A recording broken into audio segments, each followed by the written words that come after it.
আপনারা সার্ভিসে যান, ভলেন্টারিলি সার্ভিস করুন। কারো চাকরি কেড়ে নেওয়ার অধিকার কারো নেই। আপনাদের তো কেউ চাকরি টার্মিনেট করেনি এখনো পর্যন্ত, করেছে কি? কোনো নোটিশ পেয়েছেন? আপনার বিরুদ্ধে দুর্নীতি না যদি প্রমাণ করতে পারে তো কি আপনাকে কেউ যেতে বারণ করেছে?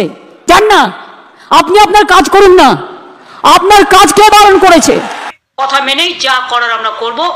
তাই আমি আবার বলছি, যারা আপনারা আজকে বঞ্চিত হয়েছেন ন্যায্যভাবে, তাদের পাশে আমরা ছিলাম, আছি এবং থাকবো। নমস্কার সবাইকে, আপনারা দেখছেন স্মার্ট নলেজ ইউটিউব চ্যানেল। তো বন্ধুরা, আজকে আমরা এই ভিডিওতে আলোচনা করব এসএসসি 26,000 চাকরি বাতিল। আশা করি আপনারা সকলে জানেন এসএসসি 26,000 চাকরি বাতিল হয়েছে কিছুদিন আগে। সুপ্রিম কোর্টের নির্দেশে এসএসসি 26,000 চাকরি বাতিল হয়েছে। তো 26,000 চাকরি যে বাতিল হয়েছে, কিছু নির্দেশ দিয়েছেন, আশা করি আপনারা সকলেই জানেন। তো সেই নির্দেশ কিন্তু এখনও কিন্তু পালন করেনি রাজ্য সরকার। কেন পালন করেনি তার জন্য কিন্তু কোর্টে মামলা করা হয়েছে, হাইকোর্টে। তো সেই মামলার কিন্তু গতকালকে হিয়ারিং ছিল। তো আজকে আমরা এই ভিডিওতে আলোচনা করব যে গতকালকে মামলার হিয়ারিংয়ে কি হয়েছে, সমস্ত তথ্য আপনারা এই ভিডিওতে পাবেন। অবশ্যই বন্ধুরা ভিডিওটি সম্পূর্ণ দেখুন, শেষ পর্যন্ত দেখুন। চ্যানেল নতুন দর্শক অবশ্যই চ্যানেলটিকে সাবস্ক্রাইব করে দেবেন। তো 22 লাখ ওএমআর সিট এবং আপনাদের বেতন ফেরতের মামলার শুনানি শেষ কলকাতা হাইকোর্টে। তো বড় সওয়াল কল্যাণে স্কুল সার্ভিস কমিশনের ওএমআর সিট ও বেতন ফেরতের মামলায় শুনানি শেষ হয়েছে কলকাতা হাইকোর্টে। তবে রায়দান স্থগিত রাখা হয়েছে। আপাতত রায়দান স্থগিত রাখলো বিচারপতি দেবাংশু বসাকের ডিভিশন বেঞ্চ। এদিন রাজ্যের শিক্ষা দপ্তর হয়ে সওয়াল করেন সিনিয়র আইনজীবী কল্যাণ বন্দ্যোপাধ্যায়। তিনি দাবি করেন এসএসসিতে 26,000 চাকরি বাতিল মামলার রায় এখন সুপ্রিম কোর্টের রায়। পুনর্বিবেচনার আবেদনের বিচার হবে শীর্ষ আদালতে। তাই এই অবস্থায় হাইকোর্ট আদালত অবমাননার মামলা শুনানি করতে পারে না। এসএসসিতে 22 লাখ ওএমআর প্রকাশের নির্দেশ দিয়েছিল কলকাতা হাইকোর্ট। যদিও ওএমআর প্রকাশ করা হয়নি, অযোগ্যদের টাকা ফেরত নিয়েও ব্যবস্থা নেওয়া হয়নি এখন পর্যন্ত।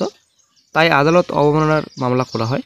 তবে এই মামলা কলকাতা হাইকোর্টে শোনার এখতিয়ার নিয়ে আগে প্রশ্ন তুলেছিল রাজ্য। 1 মে ফের মামলার শুনানি হওয়ার কথা ছিল। তো বিচারপতি দেবাংশু বসাক ডিভিশন বেঞ্চে সেই মামলার রায়দান স্থগিত রাখল কলকাতা হাইকোর্ট। এর আগে এসএসসি আইনজীবী সপ্তাংশু বসে সওয়াল করেছিলেন ওএমআর প্রকাশের মতো নির্দেশ অমান্যকর মামলার সুপ্রিম কোর্ট শুনতে পারে, কলকাতা হাইকোর্ট নয়। তাই মামলা আদালতে গ্রাহ্য না হওয়া কোনো অবস্থান জানানোর সুযোগ নেই হাইকোর্টে। মধ্যশিক্ষা পর্ষদের আইনজীবী পার্থসারথী সেনগুপ্ত সওয়াল করেছেন, কলকাতা হাইকোর্টের নির্দেশে যদি সুপ্রিম কোর্ট কোনো পরিবর্তন করে তবে আদালত অবমাননার মামলা সর্বোচ্চ আদালতে হওয়া উচিত। ওই রায়ে অনেক অংশ পরিবর্তন করেছে সুপ্রিম কোর্ট। এসএলপি অ্যাডমিট না হলে এখানে আদালত অবমাননার মামলা করা যেত। এসএলপি অ্যাডমিট হয়েছে, হাইকোর্টের রায়ের অনেক অংশ পরিবর্তন হয়েছে সুপ্রিম কোর্টে। হাইকোর্টে আদালত অবমাননার মামলা গ্রাহ্য নয়, তাই মধ্যশিক্ষা পর্ষদ অবমাননার মামলার ক্ষেত্রে কোনো অবস্থান জানাতে পারছে না। যদিও আইনজীবী বিকাশ ভট্টাচার্য আদালতে দাবি করেছেন সাংবিধানিক আদালতের নিজস্ব ক্ষমতা আছে অবমাননার মামলা শোনার।